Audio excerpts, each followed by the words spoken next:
तेभ्यो दश प्राचीर दश दक्षिण दश प्रचेर्चेर्दशो चेर्चेर्दशो द्वा तेभ्यो नमोऽस्तु ते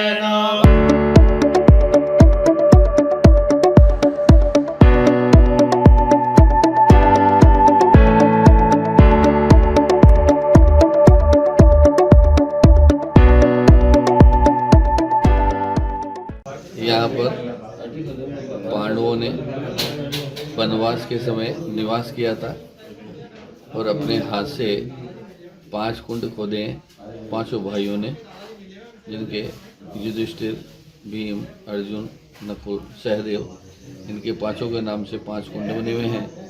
जो युधिष्ठिर कुंड है वो ही नाग कुंड कहलाता है। ये नाग पहाड़ है और यहाँ नागेश्वर महादेव जी का मंदिर है, नाग देवता का मंदिर है, नाग कुंड है, नाग पहाड़ है।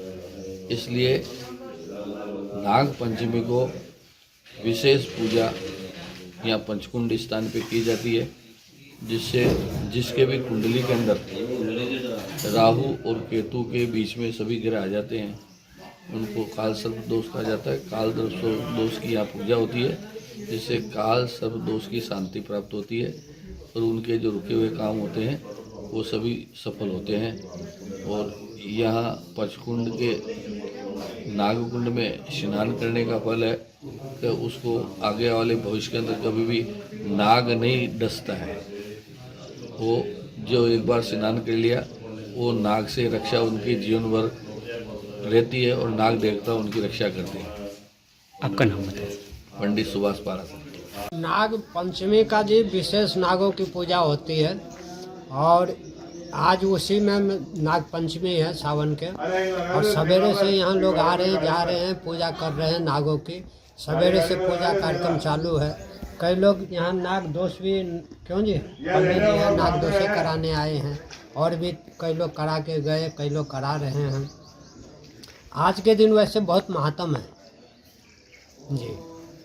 इसकी स्थापना कब हुई थी और क्यों पूजा करते हैं, इसको क्या बोलते हैं इसे? अब ये ऐसा है कि जी पद्म पुराण के अनुसार तो जो यहाँ तो पांडव आए थे, और पांडव तो समझिए द्वापर में हुए हैं, और उनसे पहले पद्म पुराण के अनुसार सतयुग में ये तीर्थ मौजूद थी नागलोक, यानी ब्रह्मा जी के समय। क्यों पंडित जी? तो जब वो यहाँ कुंड थी, नागलोक थी, तो इसीलिए पांडव आए थे ना, तो इसकी स्थापना तो अनगिनत है जी। सर्वप्रथम ब्रह्मा ने पुष्कर में सृष्टि का प्रथम यज्ञ किया था।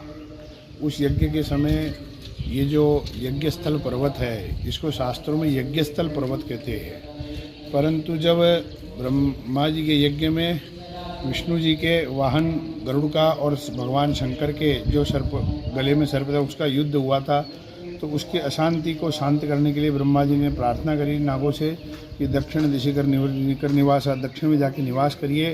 तब ये जो नाग पहाड़ हैं आप देखेंगे, ये नाग की आकृति में स्थित है। तब से इसको यज्ञ स्थल पर्वत न करके नाग पहाड़ से संबोधित किया जाता है।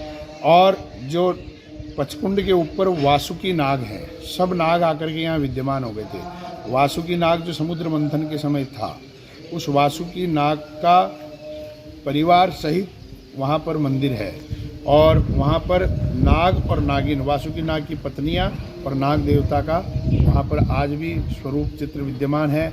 आदि अनादि काल से वहाँ स्वयंभू वासुकी नाग स्थापित है। और पांडव अपने जब वनवास के समय आए थे, तब अपने अपने नाम से वहाँ कुंड स्थापित किया था। धर्मराज जी ने धर्मकुंड स्थापित किया, और वहीं पर नाग देवता विद्यमान है, उसको नाग कुंड के नाम से भी जाना जाता है। भगवान नागेश्वर का मंदिर है।